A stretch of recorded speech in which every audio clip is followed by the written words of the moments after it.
Interestingly, what the fake media will not tell you about my casting is that I almost was cast as Seely in this film. True story. It was between me and Fantasia. And I insisted on taking a deep breath after singing, I'm gonna take a deep breath.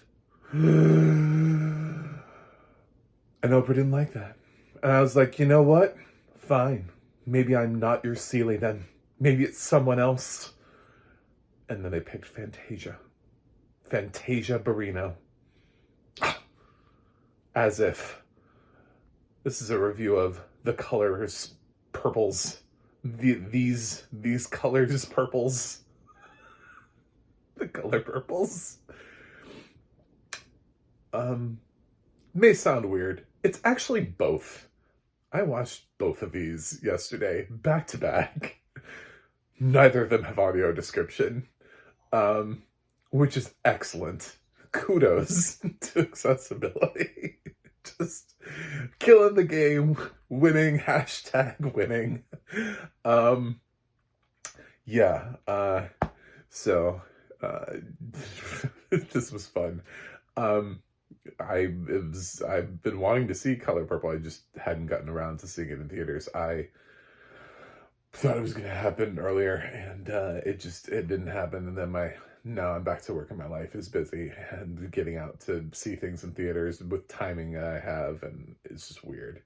I did cram the two Color Purples. Yesterday I did a live recording that I had scheduled for my Oscars. I mentioned that I was literally in the middle of the first Color Purple. I was like, I think I have like 30 to 45 minutes left. Because he asked me, he's like, have you seen the Color Purple? And I was like, I'm about to, if I can get this, if I can get this live stream done. Yeah, it's, what a contrast. The first movie is sad. It is. It's sad. And it's also my Oscar shame. This review qualifies as both my newer movie review of the day and also my Oscar shame, because my brand new movie is the new Color Purple with Fantasia, Goldberg, and Danielle Winfrey, and Danny Domingo. Those can't possibly be the names. I've been living in a Color Purple world for so long. It's directed by Blitz Spielberg and Steven Bazul, and I don't even know which film anymore. You can watch the first one on Max, and then you can get the other one, presumably still in theaters. With the way the box office is looking, I would imagine that anything that sells tickets right now, they're doing reissues to get people in theaters. Spider-Verse is back. Godzilla's doing a black and white. So they're like, if the Color Purple is still selling tickets, it's probably at your theater. And, don't worry about it. But it's also available in the Apple Store right now. And for about the price of 2 movie tickets, which is what I would have paid, I got to buy it. So should it happen to get audio description later on, I will rewatch it. It probably will whenever it slides on the Max. I don't know when that will be. Max also has Aquaman that has to slide in. And technically that did open before Color Purple. It's not available on home video before Color Purple, so it'll be interesting to see which one actually lands on Max first. But roll of the dice. And now they have A24 films, by the way. So around the same time, they also have to figure out what to do with like Zone of Interest and Priscilla and some of the A24 films. Dream Scenario. Yeah, this is this is an experience, and totally like Whiplash. I had always wanted to watch the original Color Purple, I just never did. Longer films just don't fit nicely into schedules sometimes, and that's the only excuse I have, really, is that sometimes it's easier to watch a 90-minute film instead of like a 2.5-hour film. But Yeah, this is the first one. I don't really have any complaints. The acting was really good. It was actually kind of funny because there were some times that I laughed unintentionally because I could see where they pulled a musical number from because um they would say something and and I was like, "Oh my god, that's a musical number in The Color Purple." So they pulled that. There's a point where Sophie actually says "hell no." And I was like, "That's the song. They pulled it from that." And I think Celie says uh "I'm here" towards the end. Like she actually indicates, and I'm like, this is where they would put "I'm here." We've got these songs. This is where they go. Um and then I watched the musical version and it had those songs and I just felt validated. But the musical version is like uplifting but also dark. Like it's both. It balances, which is often what musicals do, is that they tell really sort of uncomfortable material in song. And it's becoming more and more that way. I mean, honestly, we all love Sweeney Todd, the Demon Barber of Fleet Street. If there was no music in that, that's a straight up horror movie. Like it's cute now. Like we're just like, oh my god, is anybody listen to yes, the worst pies in London? You know what? You know what goes into those pies later on in the show? Without songs like "Nothing's Gonna Harm You," Sweeney Todd would be terrifying. um, yeah, so we're just doing the same thing here. Even like Dear Evan Hansen, they're like it's dealing with suicide. Like those songs deal with suicide, but if you put like an uplifting pop score to it, it's like, oh, we can sing about suicide and our emotions and feelings and what that kind of does to us. And for some reason, it makes it into like a conversation that people can have instead of not wanting to have. Um, it's interesting how musicals work like that. Uh, and this here takes a lot of domestic abuse, if we're being honest, and turns it into song. This whole song, Hell No, which Danielle Brooks I almost feel bad because I'm like I've seen the holdovers and I've seen the color purple, and even though I've seen the color purple without, I feel like Hell No is people are like they keep telling me they're like, oh, but Divine Joy Randolph in the shoes, that's why she's getting the Oscar. And I'm like, Danielle Brooks should get an Oscar for Hell No. Like Hell No is phenomenal. That wasn't even my favorite song in the show. And then I heard Danielle Brooks do it, and I was like, what? Hello? Hello? Who are you?" Like, I thought my favorite song was going to be "I'm Here" by Fantasia, which is usually what it is. But oh my god, Danielle Brooks on Hell No is just like a different level. I've heard other people do Hell No before, but I don't think I've ever heard her do Hell No before, and certainly not in film form. You know, um, she's used to being on screen, so there's a certain power behind it, whereas someone like Fantasia is not as used to being on camera. So she's ready to let her voice do all the work in a song in a way that is natural to her, whereas Danielle is ready to make sure that it blends the acting with an incredible voice I had no idea she really truly had. So, two tremendous performances. Taraji sounded way better here than the last time I remember her being.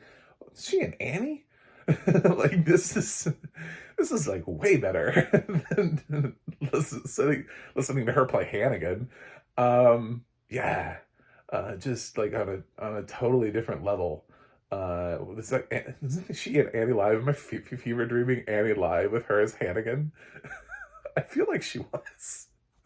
Anyway, um, And yeah, so just a totally different. Uh, I thought she was great. I thought Push the Button sounded incredible. Um, j- the Celia and Shug's duet. Um, I forget that. Isn't me lives floating away, lifted up on the clouds by a kiss, never knew something like. What about love? I got there eventually. See, I'm familiar enough with this musical, by the way. um, yeah, I thought that was great too. So some good moments there. Coleman Domingo is interestingly terrifying throughout the throughout the film. Um, I just love some of the lines too. I love the line about Mister. Like Mister's not his name. Mister's this thing. It's like saying master. No, like that Sophie didn't even not that Celie didn't even know what his name was. She legit thought his name was Mister. Um, yeah, it's two totally wildly different experiences, and to watch them on the same day just highlights that. What Spielberg did with Color Purple was to bring out probably somewhat. I haven't read Alice Walker's book, so I don't know. I feel like maybe closer to the book adaptation. Um, the Black suffering is presented in a much more traditional form. I know some people feel like The Color Purple is somehow uplifting. If if that's your experience with that, it's hard for me to say because I didn't watch it with audio description, so I don't really know. You know what I'm saying? Like, does it have like a nice turnaround at the end? Sure. Like, I mean, of course it does. Like, it does. It doesn't end on the bleakest note humanly possible. This isn't like The Boy in a Striped Pajamas where you're just sitting there going, what did I just watch? Did you just do that to me? Did you just emotionally wreck me? No. Now people who haven't seen Boy in the Striped Pajamas now know that movie ends with the absolute worst possible outcome you could possibly imagine. Yes. So, yeah, it ended with oh, tomorrow will be a brighter day. I was like, oh, thanks Blitz Spielberg. And the musical also ends on that. That the final ensemble of Color Purple, like a ray of hope. I mean, that's a great song. It's that comes in there. So, um, yeah, but in between, I just kind of, because of the lack of audio description, I felt like I was moving from song to song. So I didn't have a great experience on either of these because of the lack of accessibility, the lack of audio description. The first film has a lot of quiet in it, a lot of pondering. It's very dramatic, and the acting is good, and those voices sound young. Good Lord. I mean, whew. That does not sound like Whoopi Goldberg nowadays. She sounds. There's like a hint of it. There's like a hint of what Whoopi Goldberg is one day gonna sound like. So you can kind of track it. I was having a hard time picking up on Oprah's voice. Um, I heard a little bit of Danny Glover because Danny, this is Danny back in Lethal Weapon days. So yeah, was also in the 80s with Lethal Weapon for him and Predator and some other things. So I'm a little bit more familiar with his voice from the 80s. Still, it was tough without audio description following that film for 2.5 hours. I think it's about 2.5. Maybe it's 3. It was hard to tell because I broke in the middle of it to do a live stream. And then the musical is also about 2.5 hours. So audio description wise, again, just totally misses the boat. I would have loved the audio description because I think there's something interesting that happens in What About Love, because it feels like it comes on, at least in this version, it feels like it just kind of happens.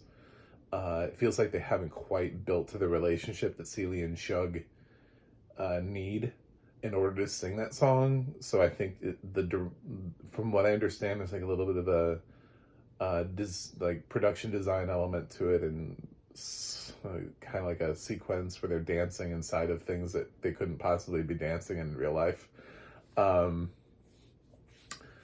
So I would have been interested to get audio description as to how they shot it. It even feels that way. I gotta we gotta talk about the musical thing, because taking the this is a thing that we're doing now with musicals, is that we're taking the stage musical, which has fans, and sometimes it's adapted from a movie. Actually, almost all the time now, it's adapted from a movie. So rare that it's not. And we keep deducting songs. We keep cutting songs out of the stage musical, out of Tony-nominated, Tony-winning musicals, and replacing them with songs that no one's going to remember, everybody forgets, because we're trying to get an Oscar nomination for Best Song. If you can write Listen by Beyonce and put that into your musical and actually make an impact that's so strong that they actually put that song into the show, if you license Dreamgirls now, Listen is included in the production of Dreamgirls, but it was written for the film. If you can do that, fine. But don't do it at the expense of songs in the show. Mean Girls is doing the same thing, where it cut songs out and redid some of the existing songs, and I don't know why they're doing that. The whole reason people are showing up is because they liked what was happening on stage, and if you're dramatically changing that, you're already facing film fans who didn't see the stage musical and who are wondering, the first one was fine, why are we making a sequel? And that's what's happening here. There are a lot of people who just don't understand why did we need this? My mom was one of them. She was like, why did they make this? And it's not, she's like, but this is happy. The first one was sad. I'm like, yeah. I mean, that's kind of how musicals work. But when you create like this like third weird sort of like bastardized version, which is what we seem to keep doing. Dear Evan Hansen did it, and The Heights just, I mean, rest in peace, literally, Claudia Abuela. Just, oh my God, Abuela Claudia. I messed up that name, Abuela Claudia. They just ripped all of her songs out of In the Heights and just were like, here's your movie. No. That's not even that's not even In the Heights. Like, that's totally missing the point of In the Heights. You've removed her from the movie. Except for like one song. She sings like one song and then just dies. And she seems like an afterthought in the movie. Whereas in the film, she's such a huge presence. And that's the whole point. So they made like this whole other thing. It's an experience. It's just a shit. It's shit for anybody who liked the stage musical. Like, or you end up over auto-tuning these musicals nowadays. Luckily, I didn't hear that here. That might have been why Taraji sounded really good. I don't know. I'm not gonna... If it was, I didn't hear it. I did not... It didn't sound overly... Some people, it's really bad. Some people, it sounds like they were never close to a note, and they're just holding it down, and their voice sounds echoey and somewhat alien and robotic. Emma Watson had that problem in the Beauty and the Beast adaptation, where I swear to God, they never let that girl sing. Her entire voice sounded like it was computer generated. It just, like, the whole thing. It sounds inhuman when you do it too much. But Danielle and Fantasia are not auto-tuned. That's not... Definitely not. That I'm Here requires no auto-tuning. She sang the shit out of that song at the end. So, yeah. The new songs didn't do anything for me. The one at the end of the credits actually felt more like its own thing than it did trying to integrate one actually into the musical. So um, it had, because it freed itself of the need to sound like the other songs in the musical. So it had a little bit more of a contemporary R&B feel to it instead of matching the music theater vibe of everything else. But trying to put something into the thing just to give Halle Bailey something to do, just, I didn't need that. I don't think anybody did. I mean, I like Halle Bailey, and she just came from a movie musical where we added songs that no one is going to remember. Nobody remembers those songs. Um, you could have taken the songs. There were tried and true songs that were in the Broadway musical. You could have done that. You didn't do that. Disney even had the common sense when they did Little Mermaid Live to take um, Eric's solo and put it into Little Mermaid Live, even though they were really lining it up with the animated cartoon. They brought in his song from the Broadway musical, but then for the movie, they wrote a whole new song that, guess what, isn't getting an Oscar nomination. It's not even shortlisted. So, did somebody actually listen to Scuttlebutt and go, oh yeah, Oscars? Like, why are we doing this? Are we just doing this for the sake of doing this? Like, are you guys all thinking you're getting Oscars for inserting these new songs? No. These, there are pre-existing songs that you're having to cut in order to put these in. And then you're hoping that movie fans who the fans of the new movie are going to come in and love the brand new song, when they're either there because they liked the movie that had no music, or they liked the musical, which took the movie and added music. They're not there to experience like another swing, take another swing at it. So yeah, I do have strong thoughts on that, and it doesn't, it doesn't work out. Nobody tried adding a Leonard Bernstein, accompanying to Steven Spielberg's West Side Story. We didn't get like Lin-Manuel Miranda sliding in a last song with like a West Side Story themed brand new song, for that. And that musical did kind of well for itself. Got Best Picture nomination, Ariana DeBose, just here, Hollywood is going to get a Best Picture nomination.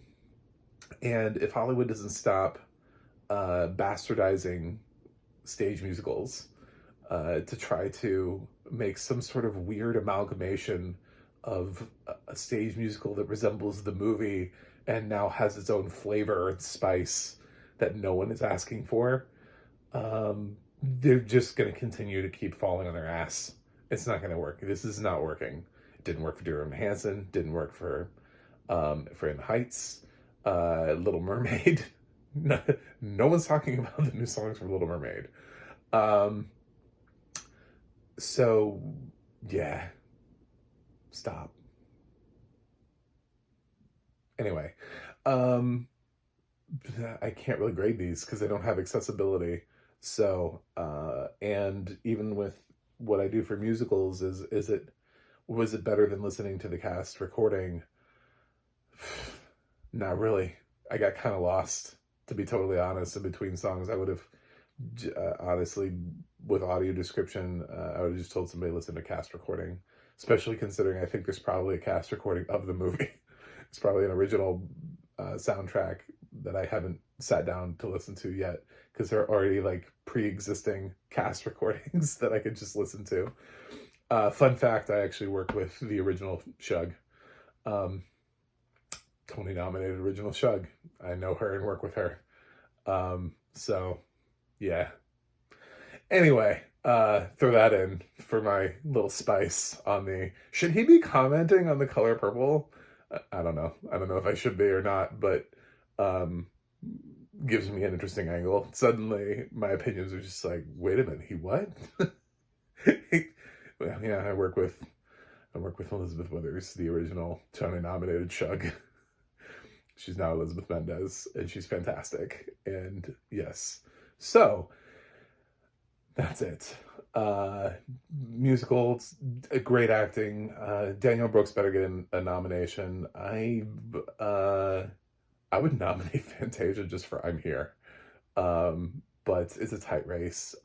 So I'm not going to be absolutely brokenhearted if she doesn't get in.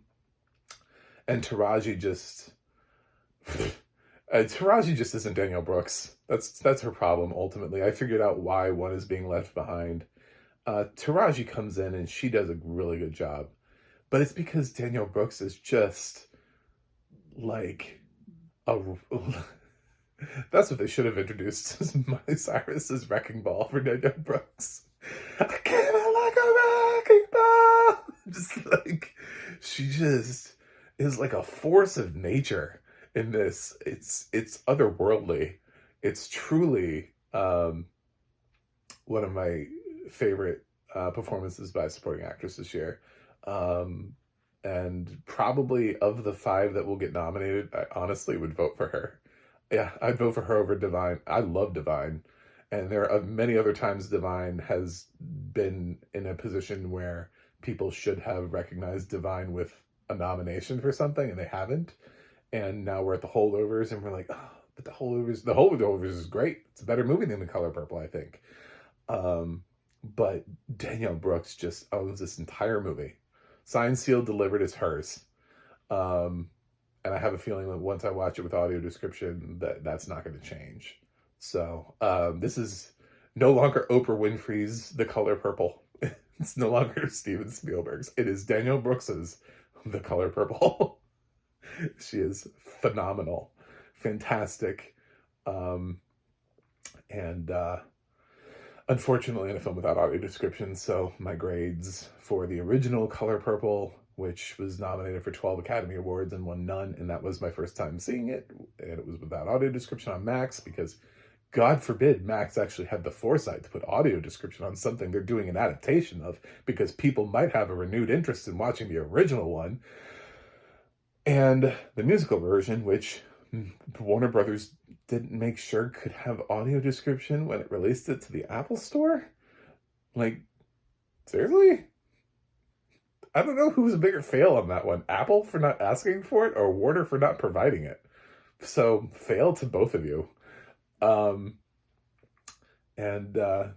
my grade is unwatchable. Sorry. I wouldn't recommend either one of these films to a blind or visually impaired audience without accessibility. But I would tell a blind audience to make sure that they find Danielle Brooks singing Hell No, and make sure you listen to the shit out of that. Put that on repeat for 2.5 hours. And that's The Color Purple. And then throw in maybe like Fantasia, I'm Here at the end, and then you'll be good. Yeah, so thanks for watching. Thanks for subscribing. Please click subscribe so I can continue to talk about films that don't have audio description, and why we need audio description for them, and why it's problematic that we continue to not have accessibility on films. And also, I have a website, MacMovieGuy.com. You can follow me on X-Threads or Instagram at MacMovieGuy. You can go to the Audio Description Project, adp.acb.org. It'll let you know what does have audio description and where you can find it, like where you can watch it. And you can go to the ADNA.org. That's the ADNA.org. It's like IMDb for narrators and those who work in audio description. So anyway, that's it for me today. I reviewed 2 movies in one. So, the twofer. The colors purples. These colors. Pluralizing the color purples. Whatever silly way I can pluralize the titles. Anyway, thanks for watching. Thanks for subscribing. And remember, accessibility matters. I'll see you guys on the other side.